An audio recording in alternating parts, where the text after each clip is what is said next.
Kobe went on to become a legend.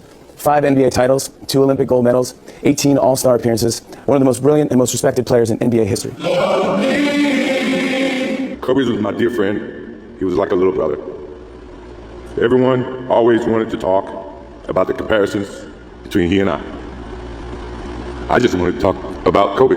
When Kobe Bryant died, a piece of me died. When I have imagined speaking to a group of people about Kobe Bryant, I usually picture in the context of his Hall of Fame induction, but never ever could I have imagined that I'd be here today speaking at his memorial. What can I say? Mamba out.